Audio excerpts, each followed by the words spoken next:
Hello, hello mga katimbari!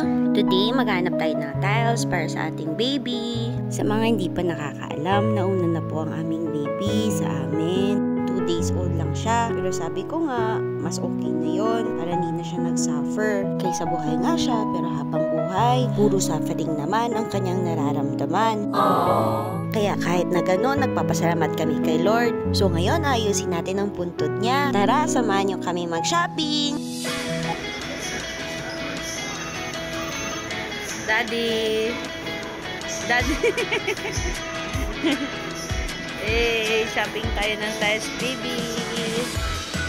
Mabuti na lang. Sa 2 days na paghahanap, may napili na si Daddy. Kadaming tiles. Yan. Yay! 2.6 kasi 1.8 plus 100. 2.4. What? Grabe, namahalan talaga ako sa napili niya. Pero okay lang daw dahil ito na lang talaga ang pwede namin paggastusan para kay baby. Pati ang lapidan niya sobrang mahal. May pa laser print pang nalalaman. Kaya nung nag-travel na kami, sobrang ingat talaga namin. Feeling kasi namin mababasag siya. Tapos yung daddy walang ginawa kundi punas-punasan talaga yung lapidan ni baby. Okay na yan, daddy.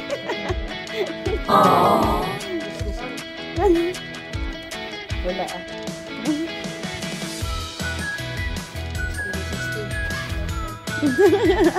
Hello, isa daddy.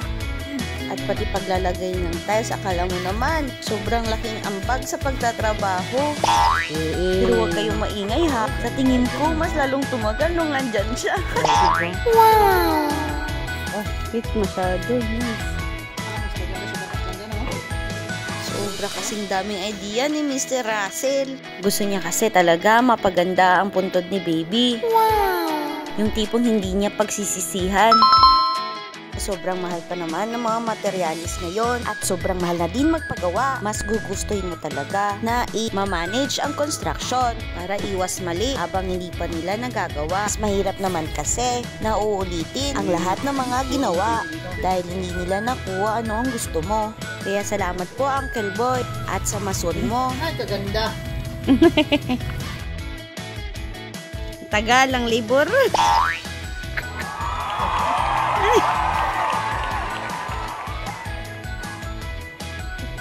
Yun lang. Tama na. What? Okay na. Okay na to. Okay na to.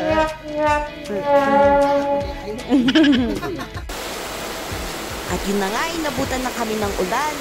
Tapos, binisita pa kami ni Uncle Jet.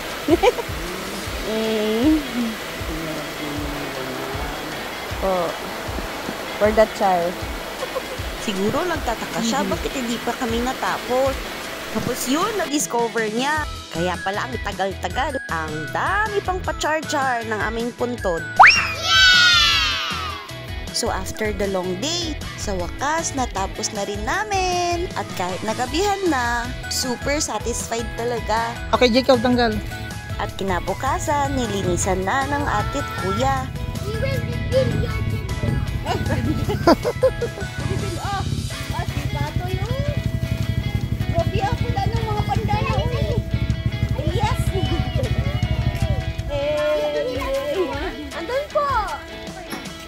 At tinulungan na din kami ng mga pinsan nila.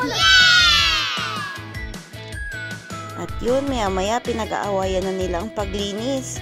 Happy birthday! Sige na kami, May. Go natin, May.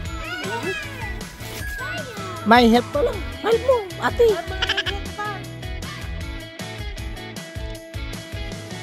Ayun, pinunasan na ni Daddy.